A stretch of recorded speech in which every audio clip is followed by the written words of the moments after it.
Il y a un an, la Roche-ESO Football était encore en première division, l'élite du football féminin. Le contexte était différent et malgré un sursaut en fin de championnat, les Lyonnaises n'avaient pu éviter la relégation en D2.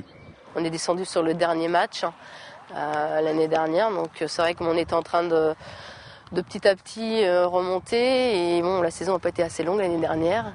Il a donc fallu reconstruire avec beaucoup de mouvements à l'intersaison.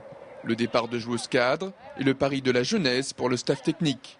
Le début de championnat a plutôt été laborieux, une seule victoire sur les 3 premiers matchs. Mais depuis, c'est un sans faute, avec en prime la meilleure défense et la deuxième meilleure attaque. Quand vous prenez pas de but, vous avez déjà fait la moitié du match. Maintenant, après, il suffit d'en mettre un de plus. Et c'est vrai qu'on a changé aussi en cours de saison.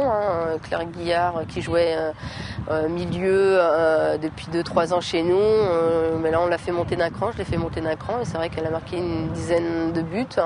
Et puis, il y a Adélaïde Bordron aussi qu'on a remonté d'un cran, qui a marqué aussi une dizaine de buts. Donc, on a trouvé aussi une attaque avec une défense qui se prend très peu de buts, donc à partir de là, c'est vrai qu'on est solide, quoi. Les joueuses de Malika Bousso sont invaincues depuis 17 rencontres. Il n'est donc pas surprenant de les voir aujourd'hui en tête de leur groupe de D2 avec 73 points au compteur. On a bien négocié tous nos matchs capitaux, donc ça s'est très bien passé. Et c'est presque les matchs où on a fait le meilleur football. Je n'avais pas spécialement d'ambition personnelle, mener l'équipe le plus loin possible et le plus haut, avec au bout la montée. Et maintenant le titre de champion de France. Une remontée en division à assurer et une première place qui, à 2 journées de la clôture du championnat, ne peut plus leur échapper. La récompense d'une longue saison débutée fin juillet.